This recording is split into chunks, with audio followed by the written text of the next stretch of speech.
Cheers! Hey everybody, welcome to another episode of Roots Beers. Hope you like the new intro. Tonight we are going to be doing Innis Gunn's Kindred Spirits, which is a stout aged on whiskey staves. And that's kind of the thing now, right? Where, beer gets brewed and they put it in certain, hard liquor barrels, and then the hard liquor barrel guys put their whiskey and stuff back into the barrels after they've taken the beer out, and they call it Kindred Spirits or what. In fact, I think, yes, Jameson right here, they do their cask mates, right? So this is a stout edition. So this is whiskey put into the barrels after stout's been in it. But anyway, so Innis Gunn is a brewery outside of Scotland. I think it's in Perthshire, Scotland.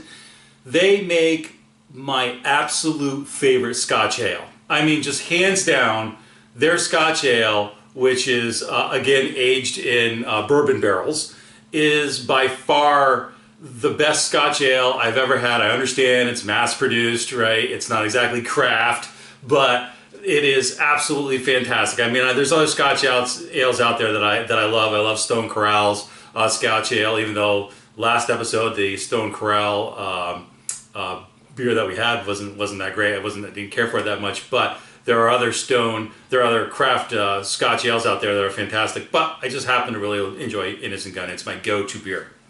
So I'm really, really hoping that this stout is as equally good as their Scotch ales. So let's get into it over here.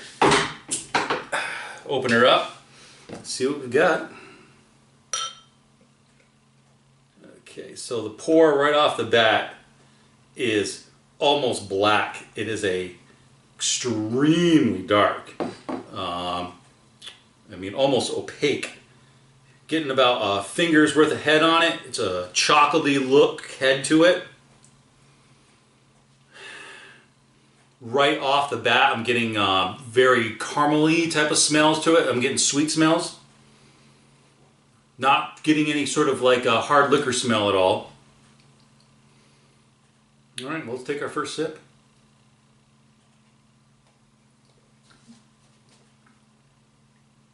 Right up front, I'm getting dark chocolates, smoke. Wow. Now it's kind of mellowing out with like a hoppy herbal peat taste to it. Very earthy.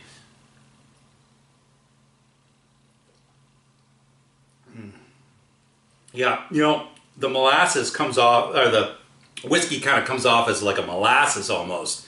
And it's, wow.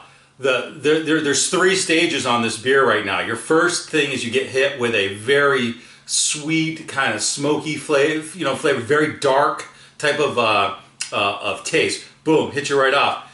Second, you begin to get this hops, and it's lingering like kind of mid-tongue right now of it's a very interesting hops flavor. It's not, generally when you think hops, you think kind of citrusy. This isn't that. It's a almost herbal type of flavor. I don't know, like I said, peat maybe. I'm not sure. Yeah, it's very interesting on the hop side of it. And then lastly, the finish on this, as it kind of just sits in the back of the throat, right, is this, this kind of whiskey molasses type of flavor. And it definitely has a lingering flavor. It just isn't kind of like gone, where you're just drinking gone. This is a beer that is going to kind of sit on your palate for a while.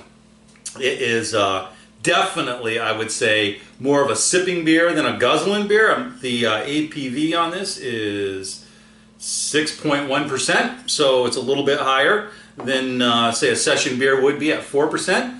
I'm going to give this beer, I'm going to give it a 7.5 to an 8 tonight, and I don't think that I don't think it's necessarily as good as their Scotch ale. I'm biased; that's one of my most favorite drinks. But this is definitely worth, if you're into stouts, trying out. It is by far not anything to pass by. If someone has one of these, grab one because it's worth drinking for sure. I'm going to have one more sip of this. Hold on. Yeah, yeah. Oh, by the way, it's smooth too. Not a whole lot of carbonation.